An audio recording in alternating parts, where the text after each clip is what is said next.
Hello and welcome to the Sewing Whisperer and another episode in the Essential Seams playlist.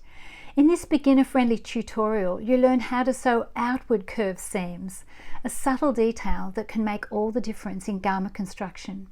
If this is your first time here, don't forget to check out the other seam tutorials in this series. Each one builds your skills step by step, whether you're completely new or just brushing up.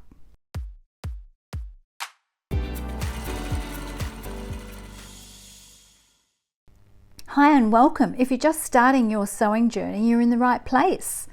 I've spent over 30 years in the fashion industry teaching people to sew, and every one of them has been able to sew with confidence. In this series, I'll walk you through the essential seams you need to know step by step. Let's get started. I'm demonstrating these seams on an industrial machine, but don't worry, everything I show can be sewn on any domestic sewing machine because it's the technique that matters most, not the machine. Today we're diving into outward curves, when to use them, why they matter, and how to get them looking smooth and professional.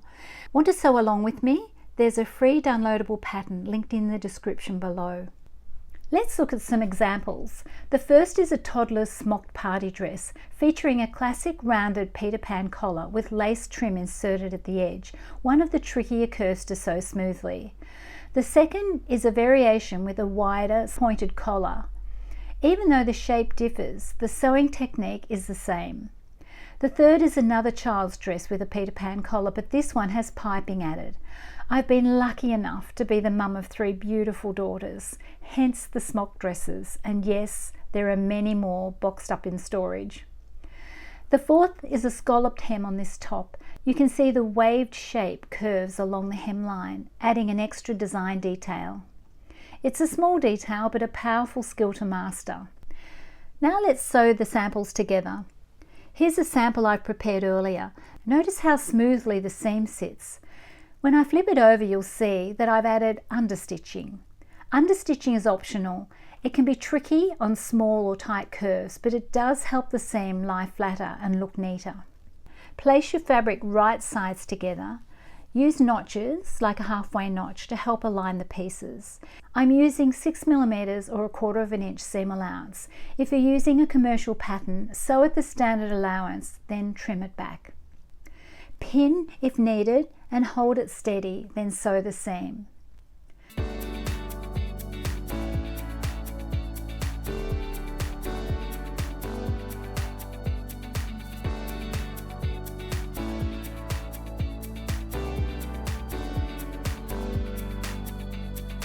After stitching, trim the seam allowance down to about 2mm or 1/16 inch.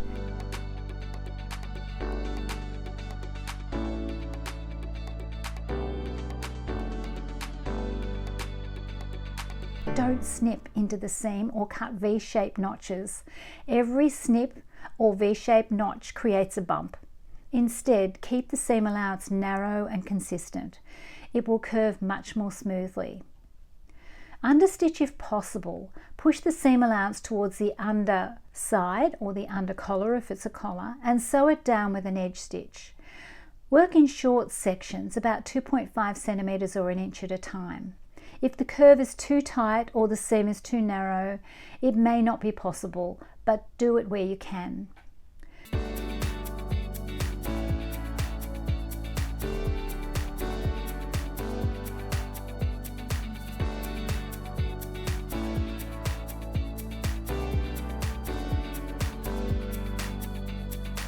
Press with the underside facing up so you can ensure the seam rolls slightly to the back. On the right side, you'll see a clean, smooth curve, no seam line visible. That's it. You've just created a beautiful, smooth, outward curved seam. Well done. You've just added outward curves to your sewing toolkit, a valuable skill for constructing garments with finesse. Next up, we're tackling pin tucks, how to sew them and when to use them for detail and structure. If you found this video helpful, give it a thumbs up, subscribe and hit the notification bell so you don't miss what's next. And let me know in the comments, have you spotted any outward curves in your wardrobe? If you're following the full Essential Seams playlist, I'll see you in the next one.